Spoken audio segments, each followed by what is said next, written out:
smart little green engine with 4 wheels. That's the one, he thought. If I choose you, will you work hard? Oh, sir. Yes, sir. That's a good engine. I'll call you Percy.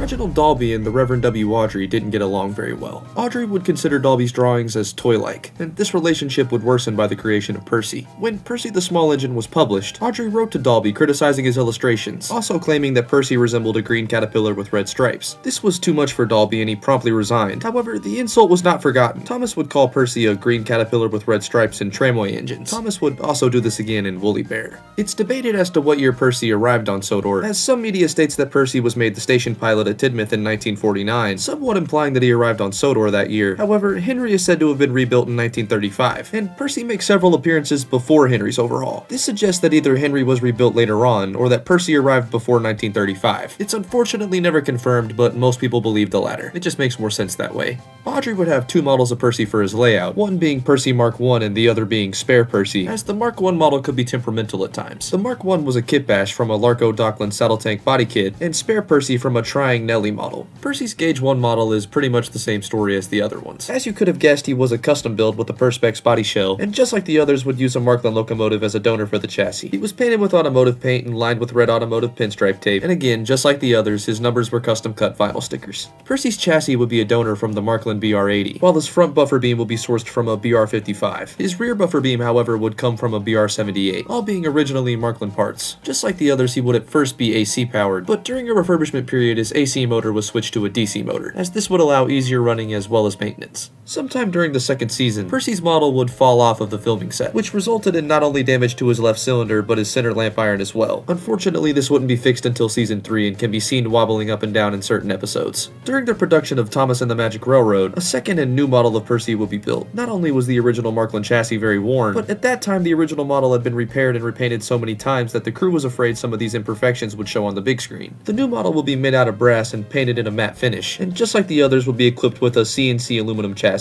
The original Perspex model was also repainted in a matte finish and fitted with the new CNC chassis during the 6th season. The Perspex and brass model were used alongside each other for a number of years, but during the production of the 10th season, when another brass model of Percy will be built, the Perspex model would officially be retired after the production of Calling All Engines. 19 different facial expressions would be made for Percy, but only 17 would ever be used on screen. One of these faces would later be used for a promotional image, while the other was an alternate astonished face, which would remain unused. One of Percy's brass models is currently on display at Hara Model Railway Museum, and 3 of his original faces are currently owned by Twitter user Thomas Tankmerch. During the 5th season, the production team was having discussions about scaling up the models, and as such, a 3.5 gauge model of Percy and Thomas were built for testing. In the end, the production team decided to stick with Gauge 1, but Percy's model would later be used alongside the models of the Sodor Construction Company vehicles. The model was made from brass featuring a CNC chassis, but was track powered, meaning that pickup contacts had to be added to its wheels. 6 different facial expressions will be made for the model, though only 4 would ever be used on screen, and currently this model is also on display at Hara Model Railway Museum, previously being on display at Thomastown. A close-up model of Percy was built to be used alongside the larger figures, but Percy's model was not complete, and his cab, whistle, and coal bunker would be the only things that ended up built. Most likely due to budget constraints, the cab controls will be reused from Thomas's close-up model, and during the Clearwater Features era, Percy's whistle was actually Edward's whistle from his close-up model. Sometime later, during the Allcroft era, a separate whistle would actually be built for Percy. In 2009, the show would switch from live-action models to CGI, and wall pictures of Percy's Gauge 1 model were used for reference. Following this, there was no longer a need for the models themselves. Percy would be remodeled from scratch by Nitrogen Studios, and was quote-unquote hand-sculpted in Maya, a 3D animation and modeling software. Percy has been confirmed and even leaked for season 25, but I can't show it to you guys without the video getting taken down, so yeah, fuck off Mattel. And while some people are understandably happy that Percy didn't get cut like so many other characters, I for one am more conflicted. Percy's one of my favorite characters, and it's always great to get more of him, but knowing that that character's likely going to be tarnished is not a great feeling, and only seems to add to the likelihood of me not liking the reboot. But hey, we're not here to talk about the bad part of Thomas and Friends. We're here to highlight some of its best, and Percy is definitely a part of that puzzle. If you guys enjoyed, be sure to like and subscribe, as there's plenty more characters following this one. And as always, thank you guys for watching, and I'll see you guys in the next one.